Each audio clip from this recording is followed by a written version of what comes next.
Me parece curioso que durante varios años se intentara hacer una correlación entre la fijación de Michael Jackson por los niños con el hecho de que no tuvo una infancia plena, una condición que al parecer solo existió en él. Pero ¿realmente ese extraño comportamiento tiene alguna validez psicológica? Se realizó una búsqueda para encontrar estudios que relacionaran la infancia perdida con la necesidad de pasar tiempo con niños o vivir una infancia eterna. ¿Y qué fue lo que se encontró? Nada, absolutamente nada. Prácticamente no hay estudios que comprueben inequívocamente que el querer estar con niños de una manera inocente sea una consecuencia de no haber disfrutado una infancia plena. De hecho, los únicos estudios que hacen esta relación son los relacionados con pedófilos. Michael Jackson no ha sido la única persona en el mundo que ha perdido su infancia, ni siquiera la única celebridad en Hollywood. Personas como Haley Osmond, las gemelas Olsen, Drew Barrymore, Stevie Wonder, Ricky Martin, incluso los mismos hermanos de Jackson también se vieron sometidos al mundo del espectáculo desde que eran pequeños, y ninguno desarrolló una psicología ni remotamente parecida. El no tener una infancia normal es un mal que aqueja al mundo. Hay miles de niños que la pierden cada día y en condiciones incluso más extremas. Nacen en guerras, pobreza extrema o en entornos violentos. Muchos niños, sobre todo en países de vías de desarrollo, tienen que entrar en territorios tan hostiles como el tráfico sexual infantil o empezar a trabajar para suplir las necesidades de sus familias. Según UNICEF, en este momento hay alrededor de 160 millones de niños explotados en el trabajo infantil. Estos niños tienen que dejar una infancia atrás para asumir situaciones que no les tendrían que corresponder. No son casos aislados, hay millones de personas que viven así. Y no por eso se vuelven extremadamente cercanos a los niños con la excusa de que desean rememorar su infancia. Y no por eso llenan sus casas de juguetes y duermen en su cama con niños. Debido a esto, se consideraría que una proporción mayor de la población que pasó por este atropello, habría más casos de personas que se comporten de la misma manera en la que Michael Jackson lo hacía con los niños. Sin embargo, no los hay. No existe una correlación directa entre estos dos hechos. Y es que, a ver, Michael Jackson era una persona, no era un alien. Por lo tanto, su caso se debe de estudiar dentro del campo de la psicología. Muchos han querido atribuirle el llamado síndrome de Peter Pan para justificar sus acciones. Este síndrome es controversial en el campo de la psicología debido a que gran parte de la comunidad no consideran su validez como síndrome. Pero dejando ese debate a un lado, esta condición está más asociada a la incapacidad de asumir la responsabilidad de una vida adulta que el querer estar rodeado de niños. Incluso si se miran los síntomas, ninguno apunta a la necesidad de querer estar constantemente rodeado de niños. Si se estudia a Michael Jackson sin los lentes de un fanático, se podría argumentar que rasgos como el narcisismo, el uso de sustancias adictivas, el miedo a la soledad, la intolerancia a las críticas, la preocupación en exceso por su aspecto y la inmadurez generalizada concuerdan con su personalidad. Sin embargo, no hay ningún síntoma que indique obsesión con la niñez. Y si las personas que lo defienden creen que Jackson tenía este síndrome, entonces también tendrían que aceptar que era una persona con un montón de defectos, altamente egoísta e indeseable. En nuestra opinión, a pesar de que hay rasgos que concuerdan, es poco probable que Michael Jackson hubiera tenido una carrera exitosa si hubiera tenido el síndrome de Peter Pan. Jackson no era una persona que generara rechazo en los adultos. De hecho, sus amigos adultos suelen describirlo como una persona carismática y alguien que desbordaba simpatía, rasgos que concuerdan más con los que proyecta un pedófilo. Él decía que era como un niño, pero los hechos de su vida son contradictorios a este argumento. Él se casó 2 veces, pero aún así él quería seguir trepando árboles como si fuera un niño. Quería seguir estando con niños constantemente. Tenía una carrera exitosa, pero aún así quería seguir jugando con pistolas de agua. Tenía un montón de no pornografía, pero aún así manifestaba que tenía una mente lo suficientemente pura como para no encontrar la relación entre sexo y cama. Era un niño, pero aún así sus fans para él eran lo suficientemente responsable para cuidar de 3 niños pequeños. O sea, era un adulto o un niño según le convenía.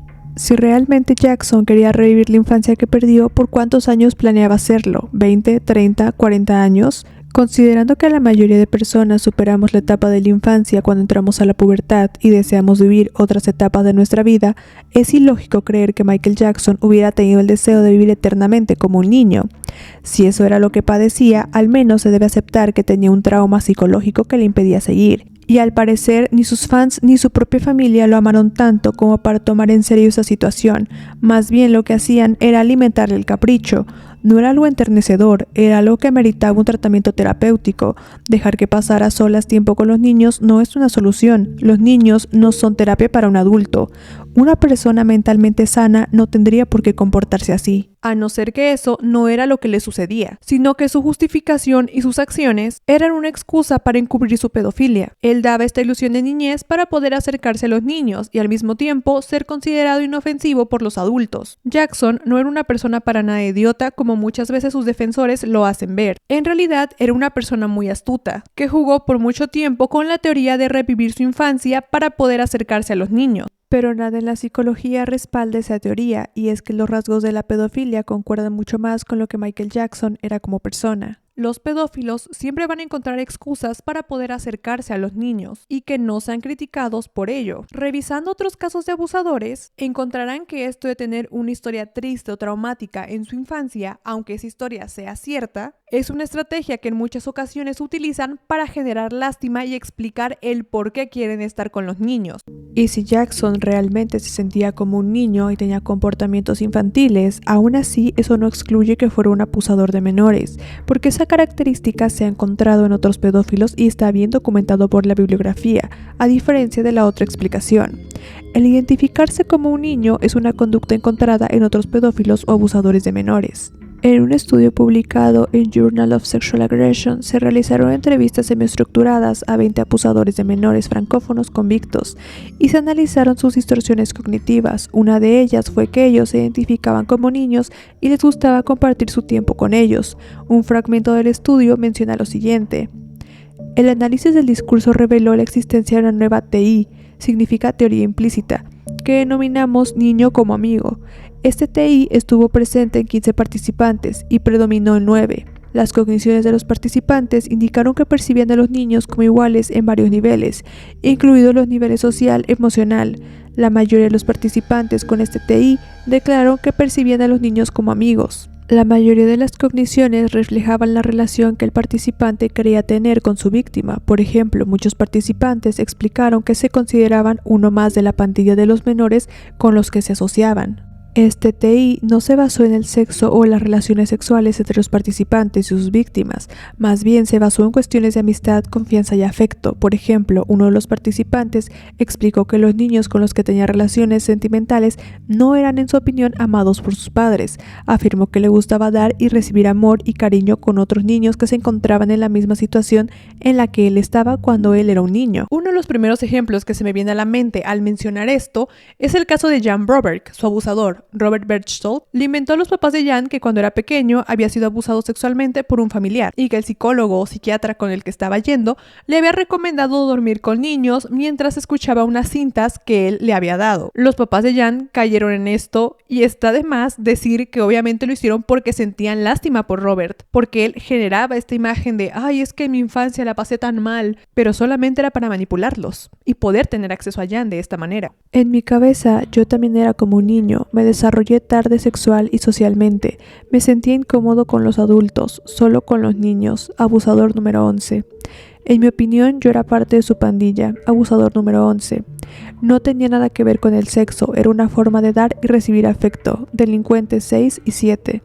Le di amor a los niños que sus padres no amaban ni deseaban, delincuentes 13 y 20. Con ese niño fue amor incondicional, abusadores 6 y 9. Mi hija y yo teníamos una relación especial que nadie podía entender, abusador 4. Otros estudios han encontrado que muchos abusadores de niños son incluso considerados como aniñados o ingenuos en su círculo social, lo que les permite ser identificados como no amenazas para otros adultos. Intereses y comportamiento aniñado. Adultos que abusan sexualmente de niños comúnmente sufren de una inmadurez emocional grave. Por ejemplo, una mujer, madre de 4 y casada con un pedófilo, se quejó que tenía que hacerse cargo de 5 hijos. Su esposo actuaba como un niño y trataba a su mujer como una madre. Mientras pedófilos y efebófilos quizás tengan el cuerpo de una persona de 30, 40 o 50 años, su edad mental es cercana a la de un niño. Por lo tanto, no es una sorpresa que actúen como niños y tengan intereses de niños. A veces es útil preguntar a adultos acusados de abuso sexual cuáles son sus hobbies o qué películas recientes disfrutaron. Un pedófilo dijo que estaba encantado de interpretar a Santa Claus para los niños. Otro habló sobre construir sets de trenes y llevar a los niños a parques de diversiones. Un tercero mencionó 3 diferentes películas que más le gustaron, todas historias de niños. Una persona aniñada tendrá intereses aniñados y debido a esto otros adultos comúnmente los percibirán como aniñados o ingenuos. Los adultos frecuentemente hacían esta misma observación afirmando, él es más como otro niño, sin comprender su significado potencial. El señor Smith fue descrito por muchos como tener la alegría de un niño de 12 años debido a la calidad de sus juegos con los niños como un compañero. El estudio también cita las frases de los abusadores que dijeron en sus entrevistas, muchas de las cuales tienen similitudes a lo que Jackson decía a lo largo de los años sobre su relación con niños. El hecho de que los pedófilos se sientan como niños hace que puedan entenderlos y conectar con ellos emocionalmente, lo que provoca una sensación de identificación en los niños y que estos quieran compartir su tiempo con los abusadores. Los niños llegan a considerarlos como sus iguales o como sus amigos de la misma edad. Los niños víctimas muy a menudo reportaron esta interacción de camarada. En otro estudio, las víctimas reportaron cosas como, él era mi mejor amigo en vez de mi padrastro. Otra víctima describió, éramos muy buenos amigos, mejores amigos. El desarrollo de una persona está fuertemente ligado con las experiencias que esa persona tuvo durante las diferentes etapas de su vida, sobre todo en la infancia. Es bien documentado que el maltrato, abuso, un entorno tóxico y una dura relación con los padres en la infancia puede influir en la aparición de ciertos trastornos. Los niños cuyos padres se involucren en un divorcio amargo, vivan en hogares donde el abuso y la negligencia son la norma y son expuestos a abusos de sustancias, pobreza y crimen, tienen un mayor riesgo de desarrollar un comportamiento desviado. Los ambientes tóxicos en la infancia incluyen varias formas de abuso emocional. A menudo se utiliza el hecho de que Jackson no hubiera tenido una infancia plena para intentar justificar su anhelo por pasar tiempo con niños, pero poco se habla de que precisamente ese tipo de infancia puede estar relacionada con la aparición de un comportamiento desviado como la pedofilia, porque como lo dije anteriormente, no hay estudios que demuestren que personas con una infancia truncada desarrollen una personalidad aniñada que les orilla a pasar excesivo tiempo con los niños, de manera inofensiva, pero sí existe esa relación en otros casos de abusadores de menores. Antes de empezar, quisiera aclarar 2 cosas. Número 1. No todas las personas que tuvieron infancias difíciles y donde fueron abusados desarrollan comportamientos desviados como la pedofilia. Esto se evidencia en el hecho de que la mayoría de víctimas son mujeres, pero pocos abusadores son mujeres. El ciclo se puede romper. No obstante, las personas que sufrieron cualquier tipo de abuso en la infancia sí tienen un mayor riesgo a desarrollar esos trastornos, sobre todo si nunca recibieron ayuda psicológica y o siguieron creciendo en entornos tóxicos. Número 2. No todos los abusadores de menores tuvieron que haber tenido infancias traumáticas para convertirse en uno. También pudieron haber tenido infancias perfectamente normales y felices y aún así haber desarrollado una fijación sexual por niños. La aparición de la pedofilia parece ser multifactorial, por lo tanto no es completamente necesario que estén todos los otros factores para que ésta se presente. La infancia problemática solo es uno de los muchos otros factores que podrían influir. Aclarados estos 2 puntos, me gustaría comenzar por cómo fue la infancia de Jackson. No es un secreto para nadie que durante su infancia Jackson fue sometido a abusos físicos y emocionales, sobre todo por parte de su padre. La entrevista con Oprah en el año 1993 fue una de las primeras veces en las que Jackson contó públicamente cómo su padre lo golpeaba si comete algún error, tanto que hasta expresó sentir ganas de vomitar por el miedo que éste le provocaba, y expresó sentir tristeza por tener que trabajar en lugar de ir a jugar. En las conversaciones con Rabino, también relató cómo su padre lo desnudaba y lo llenaba de aceite para luego golpearlo con el cable de la plancha, lo que hacía que en ese momento Jackson deseara que Joe estuviera muerto. Eso añadido a crecer en un entorno difícil como lo es la industria de Hollywood, donde la competencia, el abuso, los excesos y una exposición al público pueden influir considerablemente en el desarrollo de un niño. Así que Jackson fue una víctima de abuso físico y emocional, y teóricamente también una víctima de abuso sexual infantil, porque exponer al niño al sexo también es una forma de CSA. Y recuerden que Jackson dijo que cuando él era pequeño, su padre lo llevaba a clubs de striptease durante la época de los Jackson 5, y también que sus hermanos le decían que se hiciera el dormido, mientras ellos tenían sexo con mujeres en la misma habitación. Si fue abusado sexualmente en el sentido completo de la palabra, es algo que solamente se ha especulado. Las personas que lo defienden creen que el hecho de que él hubiera pasado por todo esto lo libra de cualquier alegato, pero en realidad este tipo de experiencias traumáticas en la niñez no son inusuales cuando analizamos los cientos de casos de pederastas y lo que han encontrado los estudios. Más bien, ese tipo de infancia explica cómo alguien puede caer en el ciclo del abuso. En el libro Child Sexual Abuse, Media Representations and Government Reactions, se cita un estudio que se realizó entrevistando a los abusadores de menores convictos para poder entender su psicología y lo que los llevó a tener ese trastorno. Dice, en la investigación del autor se realizaron entrevistas en profundidad con los encuestados en un intento de explorar sus vidas tempranas. Los encuestados hablaron de infancias difíciles e infelices. Las relaciones con ambos padres normalmente se caracterizaron por comportamiento abusivo. Las investigaciones indican que los abusadores sexuales de menores a menudo experimentaron infancias problemáticas y tienen dificultad de construir relaciones a través de su vida. Algunos son emocionalmente y físicamente abusados por sus más cercanos. Otro estudio en donde se entrevistó a 329 delincuentes sexuales provenientes de centros de tratamiento encontró que el abuso psicológico durante la infancia era una variable importante en los abusadores con intereses pedófilos, más prevalente incluso que el abuso sexual. El estudio actual encontró que el abuso psicológico se asoció más fuertemente con los intereses pedófilos, respaldando la idea de que otras formas de maltrato infantil más allá del abuso sexual pueden contribuir a una preferencia por los niños más pequeños. En otras palabras, puede ser que el abuso psicológico en general contribuya a una preferencia por víctimas menores. Otros estudios anteriores también habían identificado el abuso emocional durante la infancia como un factor de influencia importante en la aparición de esta parafilia, acompañado de disfunción familiar. Este estudio dice lo siguiente: el abuso emocional infantil y la disfunción familiar se identificaron a partir de varios análisis como un factor de riesgo de desarrollo común para la pedofilia, el exhibicionismo y la violación o parafilia múltiple. Sin embargo, otros análisis de regresión simultáneos y escalonados indicaron que el abuso emocional infantil contribuyó significativamente como un factor de riesgo común del desarrollo. Este importante hallazgo sobre el papel del abuso emocional infantil es consistente con los informados en otros estudios. Una limitación que tienen algunos de estos estudios es que el conocimiento del abuso en la infancia proviene de las palabras de los propios criminales. O sea, puede que estos reportes sean falsos o exagerados para justificarse o inspirar lástima. Por lo tanto, en 2015 se publicó un estudio en donde por alrededor de 30 años se siguió a un grupo de jóvenes que se sabía habían sido sujetos de maltrato infantil, para comprobar si en su adultez era más probable que cometieran algún crimen, al compararlos con un grupo de control. Los resultados arrojaron que mientras el 4.5% de las personas en el grupo de control habían sido arrestadas por un delito sexual, casi el doble, 8.3% de las personas que habían sido víctimas de abuso o negligencia cometieron dicho delito.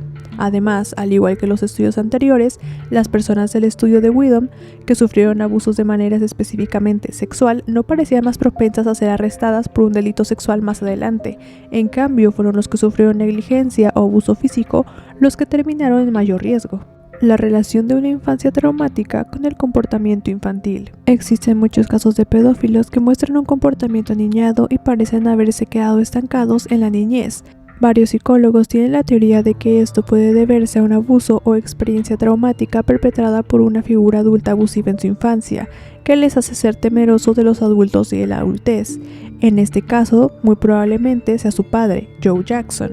Este estudio menciona lo siguiente: el pedófilo como niño es incapaz de identificarse con otros adultos de la misma manera. Esto puede deberse a una traumática relación abusiva con un adulto que dejó al niño temeroso de los adultos, siendo incapaz de identificarse con otros adultos. Ellos quedan incapaces de madurar y quedan internamente como niños. Por lo tanto, como adultos, aún están temerosos de los adultos y se ven a sí mismos aniñados, porque se perciben a sí mismos como infantes. Les es más fácil identificarse con niños, pero al mismo tiempo asumen que los niños tienen los mismos deseos sexuales que ellos tienen como adultos. Y precisamente esa relación tóxica con una figura adulta puede ser la razón por la cual algunos pedófilos se vuelcan hacia los niños, debido a que esto les da un sentido de control que no tuvieron cuando ellos lo eran. Entonces, no es de extrañar tampoco que muchos pedófilos consideren a los niños como seres extremadamente nobles y puros, en contraste a los adultos, a los cuales consideran oportunistas y malvados. Otra teoría apunta que estos pedófilos se quedan con el narcisismo inherente de la infancia al no poder madurar debido a este abuso físico y o emocional. Este estudio menciona lo siguiente: a pesar de que no todos los abusadores sexuales de niños fueron abusados sexualmente como niños, a menudo fueron abusados física o emocionalmente. Todos nosotros somos inherentemente narcisistas como niños y como el centro de la atención de nuestros padres recibimos abundante amor y confirmación. Durante la infancia, hacemos la transición normal del narcisismo de la infancia a un estado más maduro en el que adquirimos un nivel de confianza, admiración propia y amor por nosotros mismos. Se ha sugerido que las víctimas de los diferentes tipos de abuso infantil puede que tengan este proceso de crecimiento psicológico normal interrumpido. El abuso puede crear una dependencia adulta en otros para esta importante parte del bienestar psicológico. En el libro Sex Offenders and the Internet por Dennis Howitt y Carrie Sheldon se describe el caso de Eddie, un abusador sexual infantil quien no tuvo una niñez saludable, siendo trasladado constantemente a diferentes instituciones de bienestar infantil desde la edad de 4 años, donde fue golpeado y abusado sexualmente.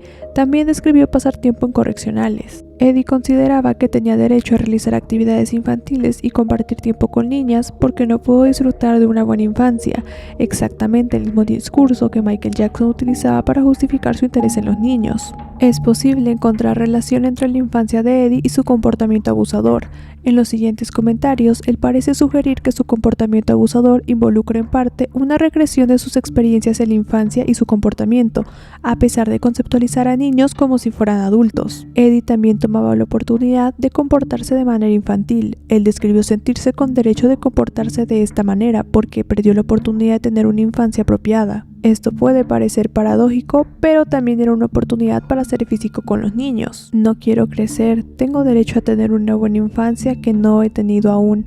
Si quiero montar un BMX y hacer piruetas, trepar un árbol, déjame hacerlo, estar con nombre de la víctima y tener peleas de almohadas con ella, y pelear en el piso y jugar y limpiar sus oídos, es solo yo siendo un niño. Así que en resumen, y ligándolo a lo que nos compete, la infancia traumática de Jackson no justifica un interés inocente en los niños, y tampoco lo libra totalmente de sospechas. Lo único que hace es darnos un panorama para explicarnos por qué esa infancia puede ser una de las razones del desarrollo de su pedofilia, y para servirnos como ejemplo de cómo las víctimas pueden volverse victimarios, aunque no sabemos qué otros factores pudieron influir, neurológicos, genéticos, etc. O si se hubiera podido prevenir la aparición de ese trastorno si Jackson hubiera tenido una infancia feliz. Pero lo que sí sabemos, y lo que esto nos enseña, es que si estamos atentos al desarrollo de un niño, si evitamos los ambientes disfuncionales y le ofrecemos ayuda desde la temprana infancia, quizás podremos evitar también futuros casos y detener definitivamente el ciclo del abuso.